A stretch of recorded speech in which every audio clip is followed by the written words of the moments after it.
সুপ্রিয় দর্শক, আসসালামু আলাইকুম। নিউজ 24 এর দুপুরের সংবাদে আপনাদেরকে স্বাগতম। প্রথমেই জানিয়ে দিচ্ছি সংবাদ শিরোনাম।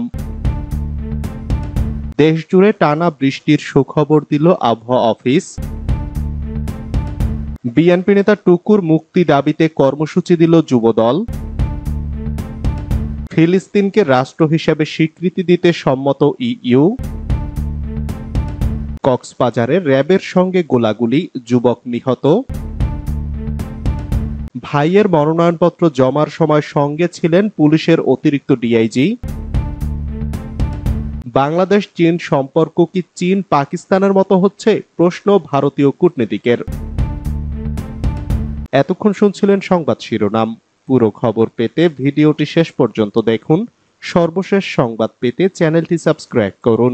এবার বিস্তারিত। দেশজুড়ে টানা বৃষ্টির সুখবর দিল আবহাওয়া অফিস। দেশজুড়ে তীব্র দাবদাহ চলছে, গরমে অতিষ্ঠ মানুষ। এর মধ্যেই সুখবর দিল আবহাওয়া অধিদপ্তর। বলা হয়েছে আগামীকাল থেকে তাপদাহ কমবে এবং 2-3 দিনের মধ্যে দেশজুড়ে বৃষ্টি হতে পারে। আবহাওয়া অধিদপ্তর জানিয়েছে মে মাসের প্রথম সপ্তাহ দেশজুড়ে টানা বৃষ্টির সম্ভাবনা রয়েছে।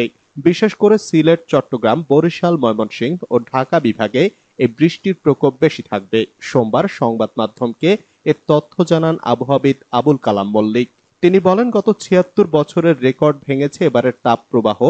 এপ্রিলের বাকি 2 দিনও থাকবে তাপ প্রবাহের দাপট। তবে মে মাসের প্রথম সপ্তাহ দেশ জুড়ে টানা বৃষ্টির সম্ভাবনা রয়েছে।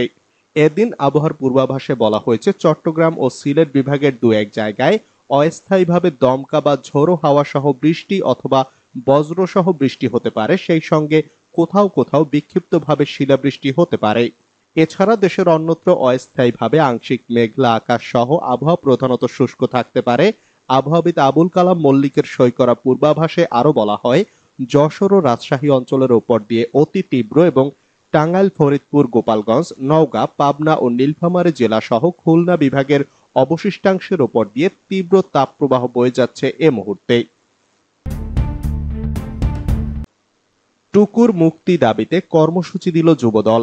জাতীয়তাবাদী যুবদলের সভাপতি সুলতান সালাউদ্দিন টুকুর মুক্তি দাবিতে 2 দিনের কর্মসূচি ঘোষণা করেছে সংগঠনটি।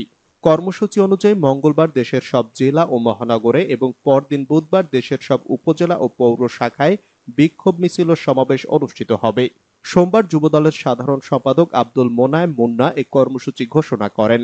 টুকুর জামিন নামঞ্জুর করে কারাগারে পাঠানোর ঘটনায় এদিন বিকেলে নয়াপল্টনে বিএনপির কেন্দ্রীয় কার্যালয়ের সামনের সড়কে তাৎক্ষণিক বিক্ষোভ মিছিল করে যুবদল। এরপর সংক্ষিপ্ত সমাবেশে এ কর্মসূচি ঘোষণা করা হয়। এর আগে দুপুরে বিভিন্ন মামলায় সাজাপ্রাপ্ত যুবদলের সভাপতি সুলতান সালাউদ্দিন টুকু নিম্ন আদালতে আত্মসমর্পণ করে জামিন আবেদন করেন। আদালত জামিন নামঞ্জুর করে কারাগারে পাঠানোর আদেশ দেন। সুলতান সালাউদ্দিন টুকুকে কারাগারে পাঠানোর ঘটনায় নিন্দা জানিয়েছেন বিএনপি মহাসচিব মির্জা ফখরুল ইসলাম আলমগীর। এক বিবৃতিতে ফখরুল বলেন, যুবদলের প্রাণপুরুষ সুলতান সালাউদ্দিন টুকুর আন্দোলনের বিভিন্ন কৌশল দেখে স্বৈরাচারী সরকার ভয় পেয়ে তাকে রুখতে বিভিন্ন কূটকৌশলে ষড়যন্ত্রমূলকভাবে মিথ্যা কল্পিত গায়েবী মামলা দিয়ে জেলে পাঠানো হয়েছে। ফিলিস্তিনকে রাষ্ট্র হিসেবে স্বীকৃতি দিতে সম্মত ইইউ। ফিলিস্তিনকে রাষ্ট্র হিসেবে স্বীকৃতি দিতে সম্মত হয়েছে ইউরোপের দেশগুলোর জোট ইউরোপীয় ইউনিয়ন। সোমবার ইউরোপীয় ইউনিয়নের পররাষ্ট্রনীতি বিভাগের প্রধান জোসেফ বোরেল গণমাধ্যম কর্মীদের আশাবাদ ব্যক্ত করে বলেন, আগামী মে মাসের শেষ দিকে জোটের অধিকাংশ দেশ ফিলিস্তিনকে স্বীকৃতি দেবে। এদিকে ফিলিস্তিনকে রাষ্ট্র হিসেবে স্বীকৃতি দেওয়ার প্রতিক্রিয়ায় ইসরায়েলের প্রধানমন্ত্রী বেনিয়ামিন নেতানিয়াহু ইইউর 4টি দেশকে বলেন, ফিলিস্তিনকে রাষ্ট্র হিসেবে স্বীকৃতি দেওয়া হলে তা হবে সন্ত্রাসের জন্য পুরস্কার ঘোষণার শামিল। আন্তর্জাতিক আরবি সংবাদ টেলিভিশন চ্যানেল আল আরাবিয়ার এক প্রতিবেদনে বলা হয়েছে, বিশ্বের বৃহত্তম অর্থনৈতিক জোট ওয়ার্ল্ড ইকোনমিক ফোরামের সম্মেলন চলছে সৌদি আরবের রাজধানী রিয়াদে। বিশেষ এই সম্মেলনে ইইউর প্রতিনিধি হিসেবে যোগ দিয়েছেন জোসেফ বোরেল।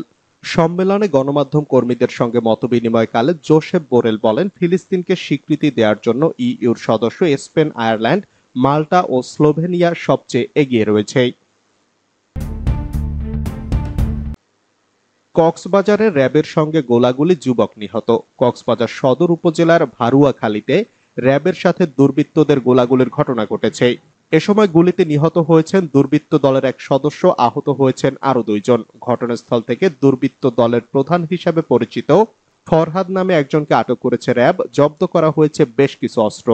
সোমবার রাত 8:30টার দিকে সদর উপজেলার ভারুয়াখালী চৌধুরীপাড়া এলাকায় এ গোলাগুলির ঘটনা ঘটেছে। নিহত যুবক বাইতুল্লাহ ভারুয়াখালী ইউনিয়নের চৌধুরীপাড়া এলাকার মৃত সৈয়দুল হকের ছেলে। আহতরা হলেন একই এলাকার আব্দুল রশিদের ছেলে শফিউল্লাহ এবং বদরুল হক মিয়ার ছেলে সাইমন। ভাইয়ের মনোনয়নপত্র জমার সময় সঙ্গে ছিলেন পুলিশের অতিরিক্ত ডিআইজি।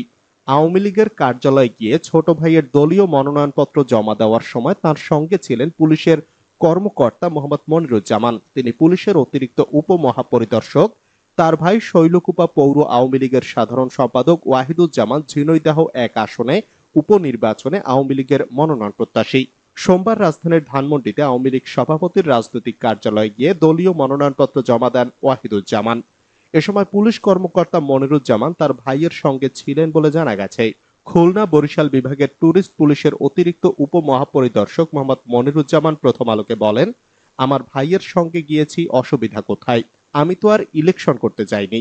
সরকারি কর্মকর্তা হয়ে কোনো দলের কার্যালয়ে গিয়ে ভাইয়ের মনোনয়নপত্র জমা দেওয়ার সুযোগ আছে কিনা জানতে চাইলে মনিরুজ্জামান বলেন, আইনি কোনো বাধা আছে কিনা আমার জানা নেই। তবে পুলিশের সাবেক আইজি নুরুল হুদা গতরাতে প্রথম আলোকে বলেন, প্রচলিত আইন ও নৈতিকতা যাই বলুন না কেন, বাহিনীর পোশাক পরে একজন পুলিশ কর্মকর্তার কোনো রাজনৈতিক কর্মকাণ্ডে অংশ নেওয়ার সুযোগ নেই। বাংলাদেশ চীন সম্পর্ক কি চীন পাকিস্তানের মতো হচ্ছে? প্রশ্ন ভারতীয় কূটনীতিকের। পিনাক রঞ্জন চক্রবর্তী ঢাকায় নিযুক্ত সাবেক ভারতীয় হাইকমিশনার, একসময় দেশটির প্রভাবশালী পররাষ্ট্র মন্ত্রণালয়ের সচিব হিসেবেও কাজ করেছিলেন। বাংলাদেশের 7ই জানুয়ারি অনুষ্ঠিত জাতীয় নির্বাচনের আগে ভারতের কঠোর অবস্থানের কারণেই মার্কিন রাষ্ট্রদূত পিটার হাসকে কার্যত গা ঢাকা দিতে হয়েছিল। চলতি মাসের শুরুতে এমন দাবি করে নানা আলোচনা সমালোচনার ঝড় তুলেছিলেন। ফের নতুন করে আলোচনায় পিনাক রঞ্জন চক্রবর্তী এবার সরব বাংলাদেশে চীনা প্রভাব বৃদ্ধি এবং ফলে ভারতের জন্য সম্ভাব্য সকল হুমকি নিয়ে মুখ খুলে। সম্প্রতি এসব বিষয়ে পিনাক রঞ্জন বেশ খোলামেলা কথা বলেছেন, যা সোমবার এবিপি লাইভে প্রকাশিত হয়েছে। জুলাই মাসের শুরুতে সম্ভাব্য ভারত সফরে দেশটির নতুন সরকারের সাথে প্রধানমন্ত্রী শেখ হাসিনার বৈঠক প্রসঙ্গে তিনি বলেন, এক দেশের নেতার অন্য দেশে সফরে যাওয়া নিয়ে এর আগে ভারতের কোনো সমস্যা ছিল না। চীন যে বাংলাদেশের গুরুত্বপূর্ণ উন্নয়ন সহযোগী সে বিষয়ে আমরা ভালোভাবেই অবগত, কিন্তু প্রশ্ন হলো এই সম্পর্ক কতটা বিকশিত হবে? সম্পর্কটা কি চীন ও পাকিস্তানের মতো হতে যাচ্ছে? আমরা জানি না, হয়তো তেমনটা হবে না, কিন্তু আমাদের সতর্ক থাকতে হবে। তিনি বলেন, তারা দুই দেশের মধ্যে ভারসাম্য আনতে চায়। এক হাত ভারতে, অন্য হাত চীনে রাখতে চায়। প্রতিরক্ষার দিক থেকে দেখলে তাদের অস্ত্রশস্ত্রের প্রায় 70% চীনা উদ্ভূত। এভাবেই চীনারা দেশটিতে প্রবেশ করেছে, যদিও বেইজিং 1976 সাল পর্যন্ত তাদের স্বীকৃতি দেয়নি। সাবমেরিন ঘাঁটিতে যদি চীনারা পোর্ট কল করে বসে, তাহলে প্রধানমন্ত্রী শেখ হাসিনা কি করবেন? তার ফলে চীনা সাবমেরিনগুলো বিপজ্জনকভাবে আমাদের জলসীমার কাছাকাছি চলে আসবে, বলছিলেন পিনাক রঞ্জন চক্রবর্তী। ভারত, বাংলাদেশ এবং চীনের মধ্যে আসল সমস্যার জায়গা হলো তিস্তা প্রকল্প, এমন মন্তব্য করে তিনি বলেন, যদি চীন তিস্তা প্রকল্পে জড়িত হয়ে পড়ে তবে আমাদের জন্য বাস্তবেই সেটা সমস্যা হবে, কারণ তাতে চীনা শ্রমিকরা স্পর্শকাতর শিলিগুড়ি করিডোরের কাছাকাছি চলে আসবে। তারা সেখানে ডিভাইস লাগানো থেকে শুরু করে ভারতের কৌশলগত দিকে নজর রাখা পর্যন্ত সকল ধরনের কার্যক্রম চালাতে পারবে। ওদিকে এবিপি লাইভ জানায়, শেখ হাসিনার জুলাই মাসের শুরুতে ভারত সফর করবেন বলে আশা করা হচ্ছে। আবার ওই মাসেই তিনি চীন সফর করবেন। সম্ভবত নবনির্বাচিত প্রধানমন্ত্রীর সাথে দ্বিপাক্ষিক বৈঠকের জন্য ভারত সফরে যাওয়া প্রথম বিশ্ব নেতা হওয়ার সম্ভাবনা রয়েছে শেখ হাসিনার।